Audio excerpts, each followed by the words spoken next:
Mais ce qui est beau, ce matin, cet après-midi, que les bontés de l'Éternel ne sont jamais épuisées. Dans le bassin où se trouve la bonté de Dieu, dans les bassins où on dit que Dieu est bon, quand on parle de bonté, on parle juste qu'il est bon. Dans le bassin, dans le seau, où il y a les bassins, où il y a les bontés de Dieu, où on trouve que Dieu est bon, la Bible dit que la bonté de ces dieux ne sont pas épuisées. Les compassions de Dieu ne sont pas à son terme. Alors que vous regardez votre vie, vous dites que ma vie est sale. Je ne mérite même pas de prier parce que je suis ceci, parce que je suis cela, parce que je suis une femme pécheresse, parce que je suis un homme pécheur, parce que je fais ceci, parce que cela. Mais la Bible nous dit, même ces compassions ne sont pas à son terme. Elles se renouvellent chaque matin. Alors que chaque matin, comme le matin d'aujourd'hui, et comme le matin de demain, la fête du travail, que tu vas te réveiller chez toi, et tu regardes, il n'y a pas de coup de fil, et tu regardes peut-être ton téléphone est coupé, et que tu ne peux pas rejoindre tes amis, alors parce que tu n'as pas payé ton cellulaire, et parce qu'on a coupé la télévision, et que tu ne peux pas regarder tes émissions préférées, alors que tu regardes même, il n'y a même pas le lait dans tes réfrigérateurs, tu regardes à gauche, tu regardes partout, et même les banquiers ne peuvent même plus te donner parce que tu n'es plus solvable jusqu'à zéro. Mais permettez-moi de te dire, dans le nom du Seigneur Jésus, les bontés de Dieu ne sont pas épuisées pour toi. Amen. Tu peux les recevoir. Les bontés de Dieu ne sont pas épuisées. Dieu continue à être bon.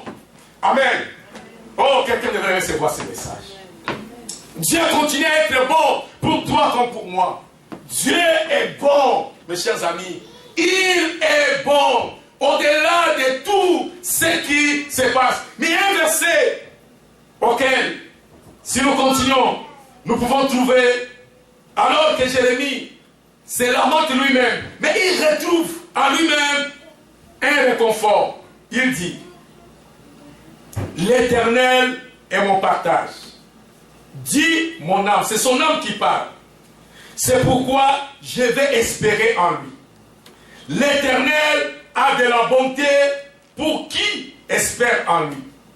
Pour l'âme qui le cherche. Il est bon d'attendre en silence les secours de l'Éternel. Amen. Il est bon, mes chers amis, d'attendre en silence les secours de notre Dieu. Chers bien-aimés, Dieu vous aime tel que vous êtes. Amen. Vous pouvez avoir de la joie de ce que Dieu vous aime. Et que ses bontés ne sont jamais épuisées. Amen. Et que ses compassions ne sont pas à son terme. Elles se renouvellent chaque matin. Et il dit, grande est la fidélité de Dieu. Grande est la bonté de Dieu. Amen. Amen. Dieu est bon, mes chers amis. Il ne cesse de manifester sa bonté envers son peuple. Les choses sont dures, oui. Les situations sont dures, oui. Les temps sont durs, oui. Les gens sont méchants, oui. Les choses sont méchantes contre vous, oui. Mais les bontés de Dieu ne sont jamais épuisées. Vous pouvez trouver ce matin un réconfort. Voici un sujet qui peut vous donner la force. Alors que vous allez sortir ici. Je ne sais pas comment est-ce que vous êtes entré ici. Mais je sais une chose. J'aimerais que la façon dont vous allez sortir ici, et qu'il y a une chose qui peut repasser dans votre cœur, et que les bontés de l'Éternel ne sont jamais épuisées. Elles se renouvellent chaque matin. Mes chers amis, chaque matin, il y a Dieu qui vient dans votre vie, qui renouvelle sa bonté. Mais pour voir le succès de sa bonté, il y a un secret. Voici le secret auquel j'aimerais partager avec vous. Ne regardez pas votre problème. Regardez la bonté de Dieu. Quand nous regardons juste le miroir qui se passe de notre vie. Mes factures ne sont pas payées. Ma voiture ne sont pas payées. Mes choses ne sont pas... Et quand nous regardons toutes ces choses qui repassent à nous, nous regardons que... je suis découragé. Je suis fatigué. Mais si nous pouvons un jour, dans notre miroir, devant le miroir de notre problème, devant le miroir qui nous décourage, devant le miroir de notre misère, devant le miroir de notre découragement, de regarder la bonté de Dieu, de se lever et dire, Dieu est bon, au-delà de ce qui me manque, au-delà des moqueries, au-delà auquel je n'ai pas d'amis, au-delà des personnes qui veulent de mon visage, au-delà des personnes qui veulent écouter mon nom. Dieu est bon. Alléluia. Est-ce que quelqu'un peut me dire que Amen? Passez la bonté de Dieu. Mes chers amis, la bonté de l'Éternel. Contemplez sa bonté devant notre problème. Contemplez la bonté de Dieu devant notre misère. Contemplez la bonté de Dieu devant la confusion qui se dresse devant nous. Il y a un psaume que je n'ai pas eu le temps de chercher, où il dit, Dieu, il y a les psalmistes qui disaient que la bonté de Dieu dure à toujours. Amen. La bonté de Dieu dure à toujours. Amen. La bonté de Dieu dure à toujours. Même si les temps sont difficiles, la bonté de Dieu dure à toujours. Même si vous n'avez pas d'argent, sachez que la bonté de Dieu dure à toujours. Oh, mes chers amis dans le Seigneur, je vous invite à contempler la bonté de Dieu. De ne jamais voir que Dieu est méchant contre vous. Dieu n'a jamais été méchant et il ne sera jamais méchant. Jérémie, dans ses lamentations, dans ses plaintes, a trouvé une réponse. Si vous retournez chez vous, s'il vous plaît, prenez les livres de lamentation de Jérémie. Lisez chapitre 1, lisez chapitre 2, lisez chapitre 3. Comment est-ce qu'un prophète de Dieu peut se lamenter comme ça? Mais dans ses lamentations, il trouve lui-même un réconfort. Que Dieu est bon. S'il a trouvé que Dieu est bon, j'aimerais que vous aussi, vous puissiez trouver votre réconfort de dire que Dieu est bon. De glorifier que Dieu est bon. Oui, je n'ai pas ceci et cela, mais Dieu est bon dans ma vie. De regarder la bonté de Dieu. Ne regardez pas les choses qui se dressent devant vous. Amen. Nous oublions la bonté de Dieu. Et je remercie Dieu pour la pensée de la semaine.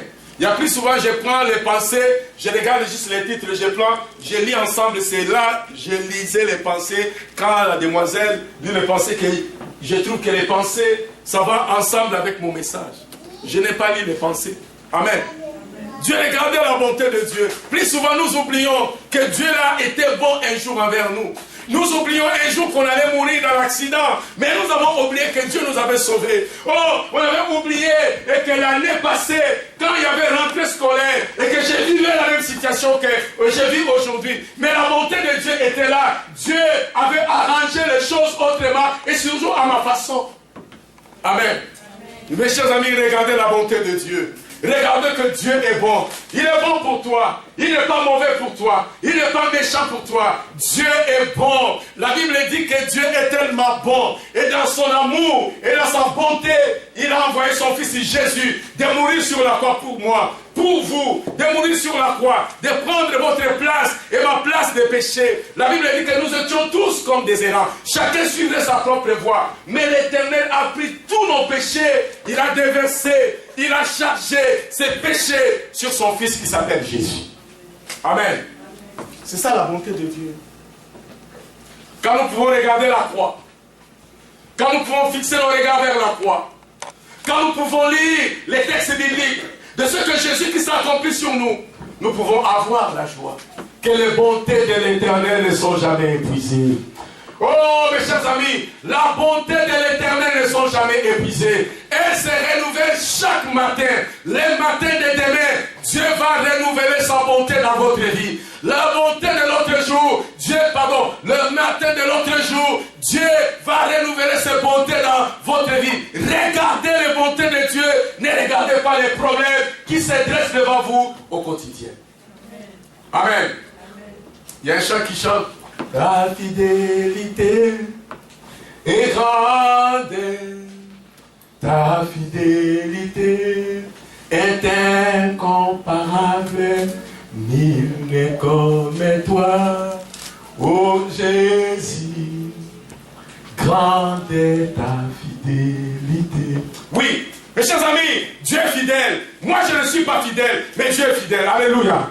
Vous n'êtes pas fidèle, mais Dieu est fidèle. Je vois les gens à la fois qui prennent les engagements pour les choses de Dieu, mais qui ne sont pas fidèles. Amen. Amen. Dieu est fidèle. Dieu est fidèle. Je parlais avec quelqu'un.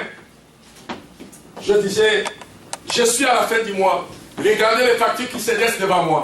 Regardez les factures de l'église. Regardez mes propres factures. Regardez mes revenus. Et que, humainement parlant, je ne suis pas capable de résoudre tous ces problèmes. Et il m'a dit, tout ce que tu fais à Dieu, je sais une seule chose. Dieu n'a jamais eu dette de quelqu'un. Et c'est ainsi qui me donnait le réconfort. Dieu n'a jamais eu une dette de quelqu'un. Dieu n'a jamais eu dette de quelqu'un. Il y a des gens, alors que vous n'avez absolument rien. Vous avez pris un engagement. Je vais donner ceci à Dieu. Et que dans vos difficultés, vous prenez, vous regardez, Seigneur, il n'y a pas de lait dans les réfrigérateurs. Mais Dieu, je vais m'engager à te donner. Alors que tu t'engages à donner, permettez-moi de vous dire, ce n'est pas mon sujet. Vous savez, quand nous disons, Seigneur, je veux te mettre à l'épreuve, on ne met jamais Dieu à l'épreuve quand on en a beaucoup. On met Dieu à l'épreuve quand on n'en a pas. En lisant dans le Nouveau Testament, la Bible nous dit, il y a un jour, Jésus était dans le temple. C'était le temps pour donner les offrandes. Les offrandes, ce n'est pas commencé au temps de Jésus. Avant Jésus, les gens donnaient les offrandes. Les gens donnaient ce qu'ils avaient. Et Jésus qui était dans le temple, il y a eu beaucoup de gens qui sont venus. Les riches, ils ont donné. Les riches sont venus, ils ont donné. Ils ont donné et ils s'enorgueillissaient de ce qu'ils donnaient. Mais Jésus était dans le temple. Il y a une femme, il y a une veuve, il y a une vieille femme qui était dans l'église ou qui était dans le temple. Il avait juste 25 sous. Avec ces 25 sous, c'est tout ce qu'elle possédait. Avec 25 sous, elle devait sortir pour acheter peut-être les bonbons ou les biscuits, manger, c'est pour la journée. Et le lendemain, elle ne savait pas qu'est-ce qu'elle va faire. Mais la Bible nous dit, après avoir donné, Jésus-Christ se met debout et dit, dans tous les gens qui ont donné, c'est la femme qui a donné 25 sous qui a plus donné.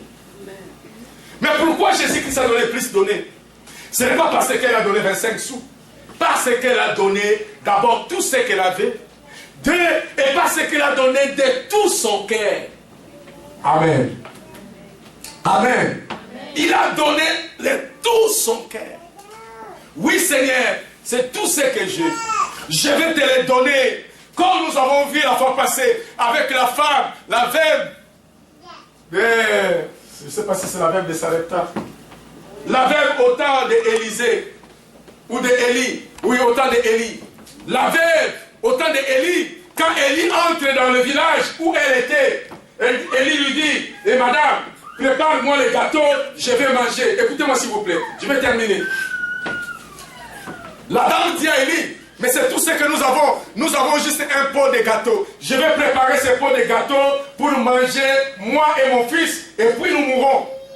Mais le prophète dit, prépare d'abord pour moi. Il reste juste un pot de gâteaux. Je vais manger moi et mon fils, et puis nous allons mourir. Toi, tu me dis de donner d'abord pour toi. Qu'est-ce que vous allez faire? Amen. Ce sont des situations où Dieu nous met à l'épreuve. Ce sont des situations où il y a l'épreuve de Dieu. Mais la femme comprend que c'est un homme de Dieu, c'est un prophète de Dieu. Elle va aller chercher des bois, elle prépare les gâteaux, et elle va donner au prophète. Le prophète va manger.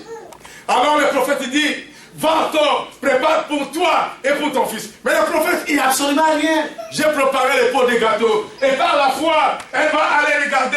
Il y a encore la farine qui reste. Elle va préparer pour manger pour son fils. Et le lendemain, il y a encore les poussières de farine qui est là, qui prépare pour le prophète et qui prépare pour elle. Ce sont les épreuves de Dieu. Les bontés de Dieu ne sont jamais épuisées. Les bontés de l'Éternel ne sont jamais épuisées.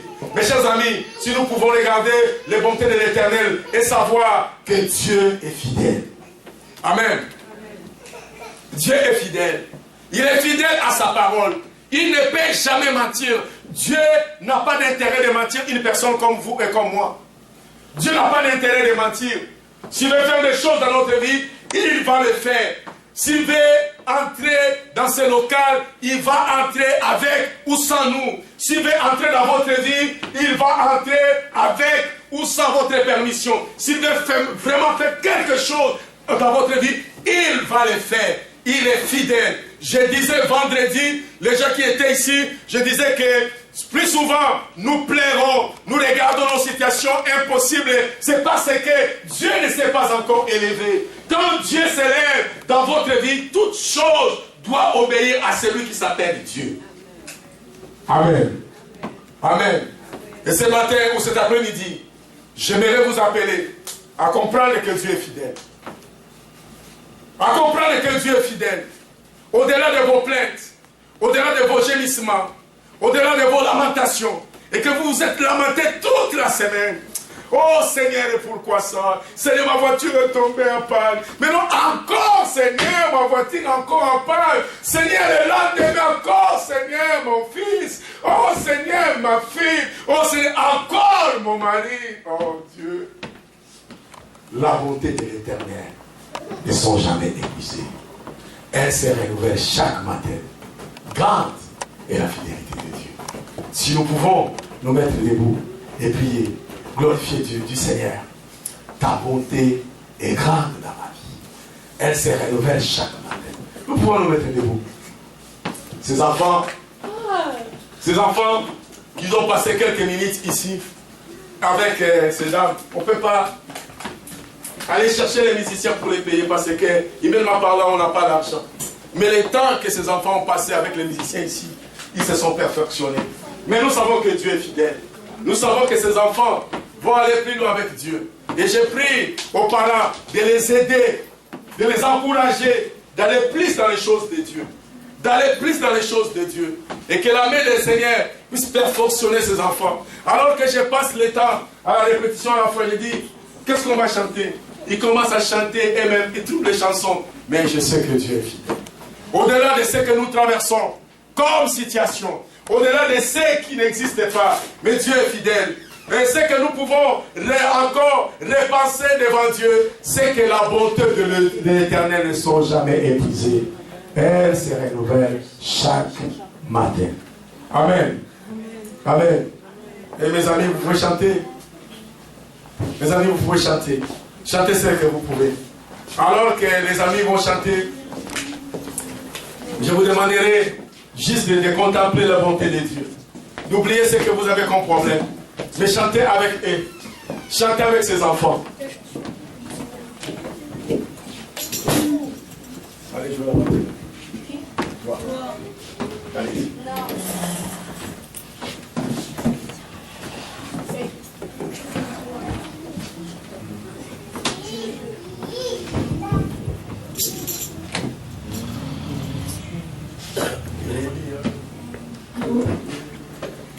Allez-y.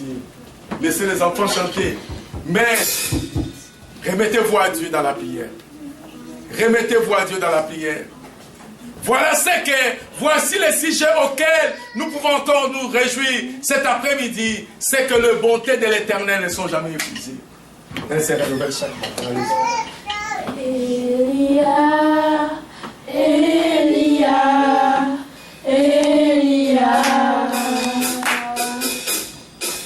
j'attendrai jusqu'à ce que ta gloire descende. Elia, Elia, Elia, j'attendrai jusqu'à ce que ta gloire descende. Seigneur, montre-toi tel que tu es. Seigneur, montre-toi tel que tu es. Elia, Elia, Elia.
Prendre des places et bénir le Seigneur. Nous allons manger la Sainte Seine et nous demandons aux gens de prendre des places, à ceux qui sont appelés à partager la Sainte Seine. Depuis que nous sommes ici, c'est pour la première fois que nous allons manger la Sainte Seine. Et la Sainte Seine, c'est une recommandation du Seigneur. Jésus-Christ, avant sa mort, il a ordonné à son Église, il dit de manger mon corps. De manger, il dit ceci est mon sang que j'ai donné pour vous. Faites ceci en mémoire de moi jusqu'à ce que je revienne. Amen. Comme chrétiens, nous devons le faire. Il y a beaucoup de jours, il y a eu beaucoup de mois qu'on n'a pas fait pour toutes sortes de raisons. Mais aujourd'hui, nous allons manger la Sainte Seine. La Sainte Seine est appelée pour les enfants de Dieu, ceux qui sont nés de nouveau, ceux qui ont crié au Seigneur Jésus comme Seigneur et Sauveur, ceux qui sont allés dans les eaux de baptême, ceux qui sont morts avec le Seigneur et ceux qui sont ressuscités avec Jésus. Amen. Nous allons prier. Père éternel, notre Dieu, nous te bénissons dans le nom puissant de Jésus. Pour ce moment, Seigneur, tu as dit, Seigneur notre Dieu, ceci est mon corps, ceci est mon sang, je vous les donne. Faites ceci en mémoire de moi, jusqu'à ce que je revienne. Père, je te présente, Seigneur notre Dieu. Seigneur notre Dieu, je te présente ce que nous avons cet après-midi. Seigneur, j'ai pris au nom de Jésus de verser ta puissance, de verser ton onction, de verser ta grâce, Saint-Esprit, dans le nom puissant de Jésus, de transformer en ce moment, oh Dieu, dans le nom de Jésus, que ce liqueur et que ce pain puisse être transformé, le corps et le sang de Jésus. Saint-Esprit, nous te le demandons dans le nom de Jésus, et que chaque personne qui se communiera avec toi aujourd'hui, au travers de ces communions, que son péché soit pardonné, et que notre Dieu, la maladie puisse être détruite, et que notre Dieu, tu puisses renouveler l'alliance avec ton peuple, et que notre Dieu, la Sainte Seine, n'apporte pas une condamnation, mais au contraire, la rédemption et la rémission de ton peuple. Saint-Esprit, transforme-les dans le nom de Jésus. Amen. Amen. Amen. Je demande à maman Sylvie de m'aider, de faire passer ceux et celles qui veulent manger, veulent prendre, et à la fin, tu me les donneras. Je vais demander à tout le monde de s'asseoir, s'il vous plaît. Faire à ceux qui veulent prendre. Mais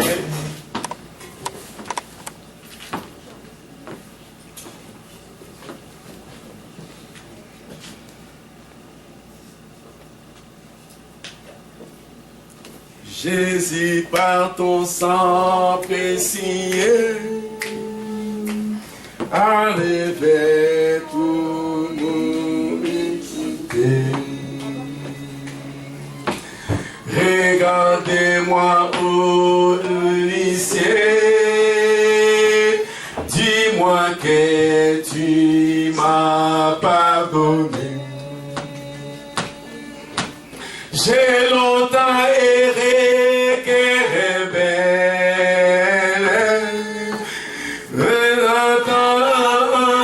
qui m'appelle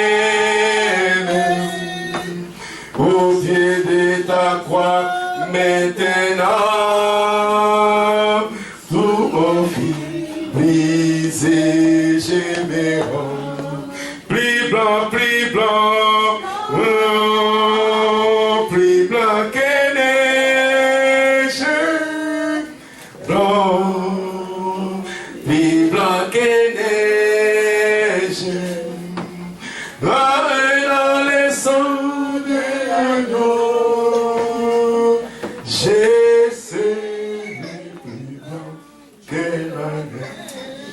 sont appelés à partager la Sainte Seine peuvent se mettre debout, s'il vous plaît.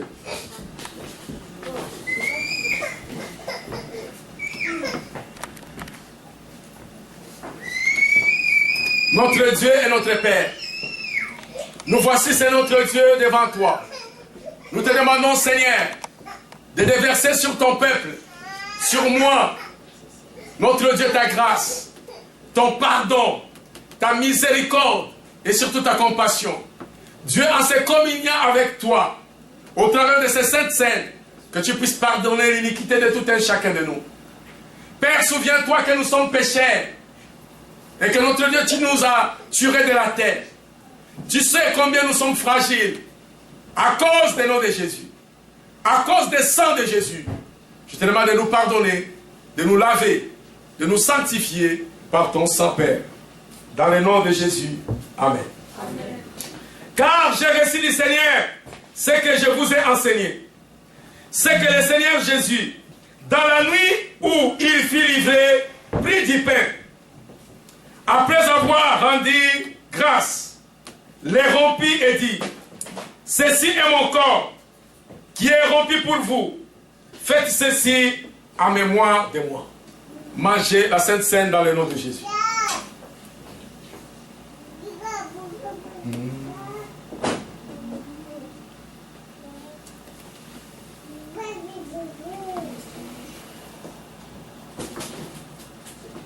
De même, après avoir soupé, il prit la coupe et dit, cette coupe est la nouvelle alliance en mon sang. Faites ceci en mémoire de moi toutes les fois que vous en boirez.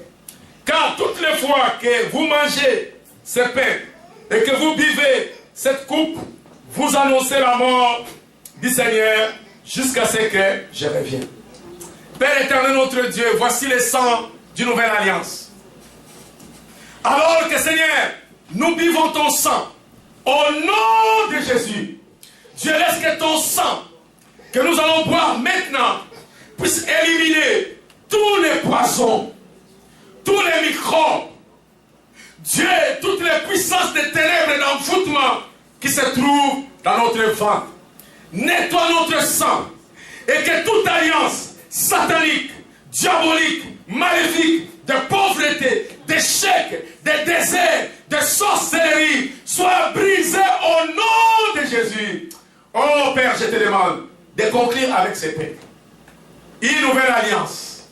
Une alliance de vie, non pas l'alliance de mort. J'appelle l'alliance de vie d'entrer sur ton peuple dans le nom de Jésus-Christ. Vivons la coupe du Seigneur.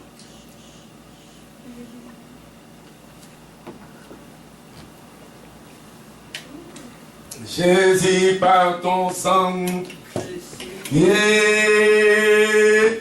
enlevé ton iniquité.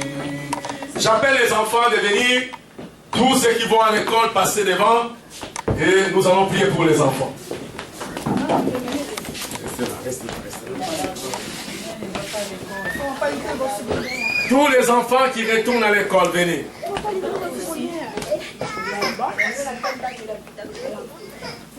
Tous les enfants. Je vais inviter les parents de se mettre debout. Nous allons élever nos mains sur ces enfants. Ces enfants font la joie dans cette église. Ces enfants font la fierté dans votre maison. Je disais dimanche passé, ma prière, c'est qu'ils puissent sortir de cette église les enfants qui sont des ingénieurs, sont des aviateurs, qui conduisent des avions, les enfants qui sont des chimistes, des génies. Mais nous avons lu dans la Bible, un enfant comme Daniel était rempli de sagesse et de l'intelligence. L'intelligence et la sagesse de Daniel venaient de Dieu. Daniel a glorifié Dieu, dit que l'intelligence et la sagesse venaient de lui. Nous allons tous élever nos mains. Demander à Dieu de donner à ces enfants qui sont ici l'intelligence venant de Dieu et la sagesse.